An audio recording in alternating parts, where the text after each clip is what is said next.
Olá, pessoal. Dando continuidade às nossas aulas da disciplina de neuropsiquiatria, né, nesse sistema online.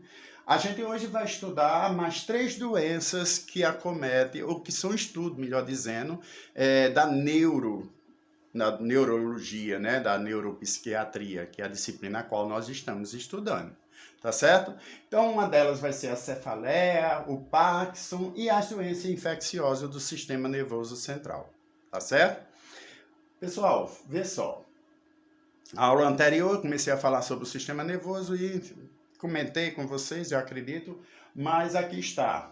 Primeiro, como a gente está estudando as aulas do sistema nervoso central, nós precisamos saber a divisão do sistema nervoso central. Então, o sistema nervoso central, ele é composto pelo cérebro, o cerebelo e a medula espinhal, certo? Então, essa é a composição do sistema nervoso central e é aí onde vai acontecer as doenças neurológicas, né? Aquelas de estudo da neurologia. A gente vai falar sobre cefaleia, né? E às vezes confunde um pouco a gente sobre o que é cefaleia e o que é enxaqueca, não é isso? Então vamos lá. A gente primeiro vai falar sobre a enxaqueca, que é um tipo de cefaleia, né, primária, que normalmente se manifesta por meio de uma dor latejante na lateral da cabeça, que aumenta com intensidade gradativamente, certo? A enxaqueca, pessoal, é uma dor. Também é um tipo de cefaleia, conforme a literatura, porém é uma dor intensa, né? Onde você fica com aversão à luz, você começa a ter problemas forte muito forte na cabeça e muitas vezes os próprios analgésicos não resolvem, são precisos às vezes analgésico potente. A cefaleia é um termo usado para descrever qualquer dor que ocorra numa ou mais áreas do crânio, pegando da face, boca ou pescoço. Então, a cefaleia, ela generaliza todas as dores situadas na cabeça.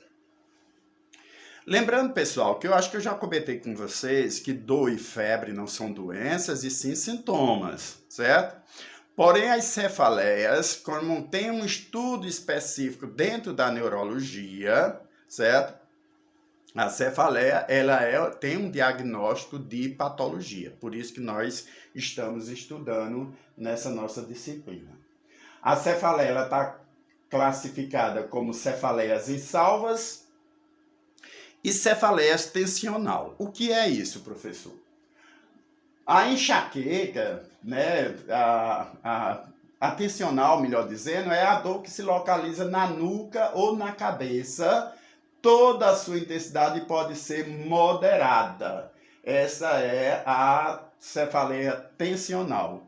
Já a cefaleia insalva, a dor é lancinante, ela é muito forte, ao ponto de ser insuportável, e acomete apenas um lado da cabeça e em cima dos olhos, certo? Seria basicamente um tipo de dor semelhante a uma sinusite. Já a enxaqueca, ela é pulsátil, acomete um lado da cabeça, quando muito forte atinge os dois lados ou a cabeça inteira, certo? Essa é uma pequena diferença dessas doenças. Então, a cefaleia, pessoal. A cefaleia é a dor é causada por estímulos na rede das fibras nervosas dos tecidos, músculos e vasos sanguíneos da cabeça e da base do crânio.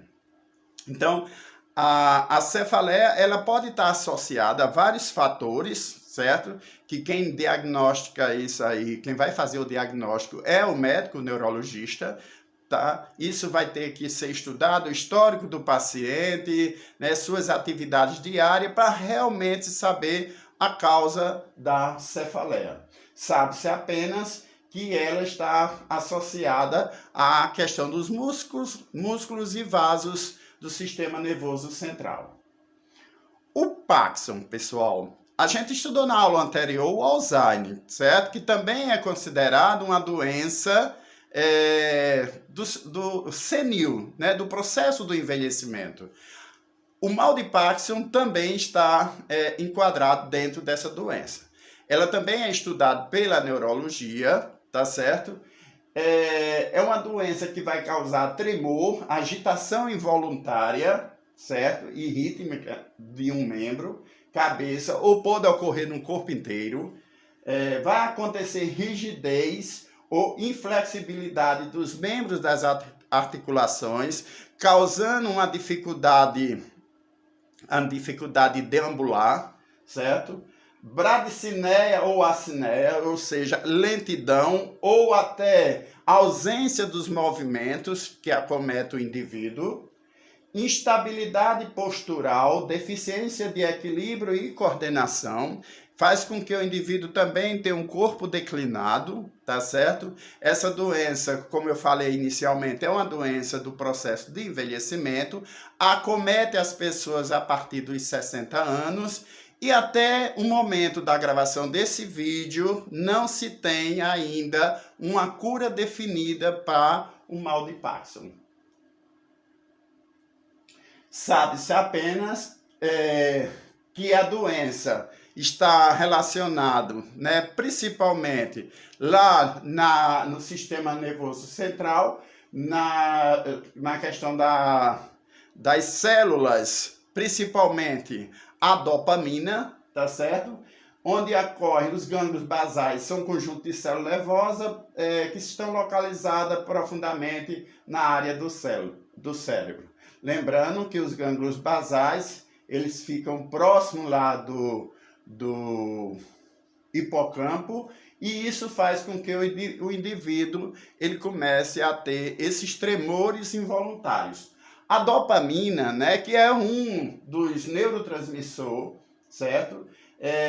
O seu efeito geralmente é intensificar os impulsos nervosos para os músculos. Ora, no momento que ocorre uma situação dessa, então o indivíduo ele fica incapacitado de fazer os seus controles musculares, né? Lembrando, pessoal, que esse gânglio basais é o que dá o comando ao cérebro para que você movimente, né, o sistema muscular. Então, agora mesmo eu estou dando um comando para levantar o braço. Então, quem está monitorando ou fazendo com que os neurotransmissores façam essa mensagem para o sistema nervoso e que eu possa movimentar o braço, são justamente os gânglios basais. E a outra que nós propomos estudar nessa nossa aula de hoje foi as infecções que ocorrem no sistema nervoso central.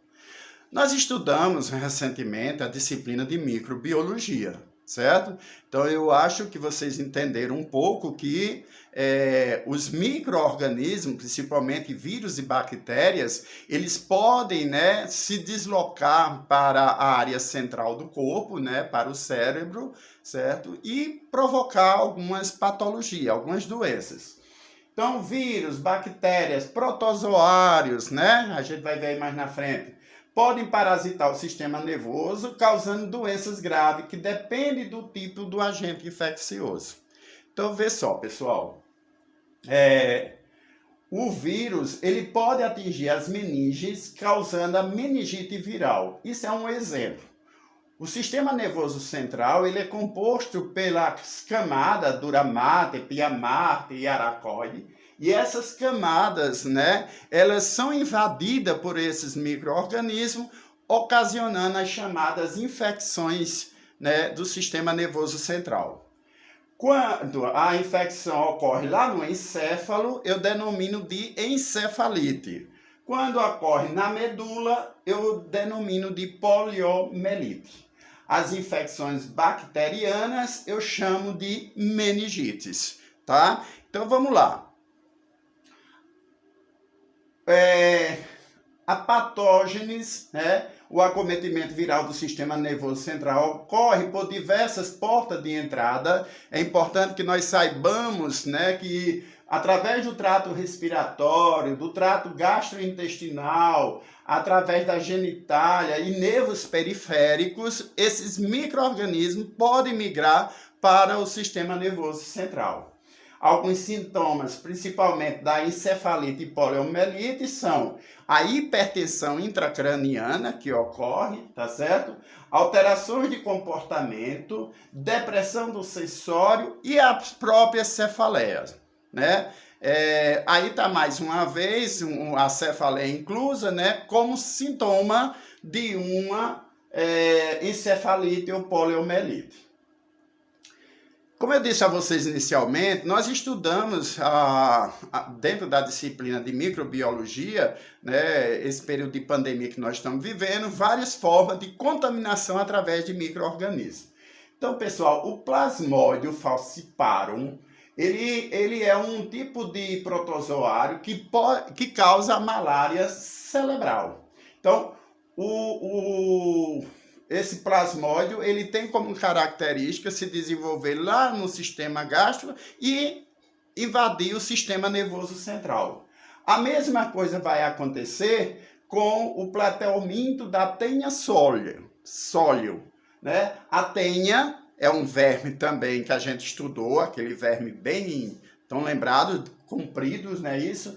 Ele é conhecido como a solitária do porco, certo? Aquelas pessoas que comem carne de porco, mal cozida, etc., pode se contaminar. E esse verme, ele pode migrar para o cérebro, causando a esticercose cerebral. A pessoa vai adquirir essa doença através da ingesta de alimentos contaminados com ovos de tênia, certo? É aquela história de você comer carne mal cozinhada, né? Às vezes mal preparada, mal passada, e isso faz com que dentro daquele alimento venha a presença de ovos, né? Que após na ingesta do sistema, lá pelo sistema digestivo, vai migrar para o cérebro. E o interessante é que essas doenças, né, que causada por micro-organismos lá no cérebro, né, ele vai ter sintomas semelhantes a uma epilepsia, certo? Eu já tive conhecimento, né, de casos da própria tênia. Ela teve um conhecido meu, ele foi acometido dessa doença, e um dos sintomas que ele tinha realmente era epilepsia, e para se descobrir foi preciso muito trabalho, né, estudo através da classe médica, através de tomografias, para descobrir que ele estava com um verme no cérebro. Pessoal, é isso, né? Nosso tempo aí já está também esgotado, tá certo? Nós aqui com essa aula fechamos as principais patologias do sistema neurológico, certo? Dentro da disciplina de neuropsiquiatria. E na próxima aula a gente vai iniciar as doenças psíquicas, ok? Espero que tenha sido de grande contribuição, tá certo?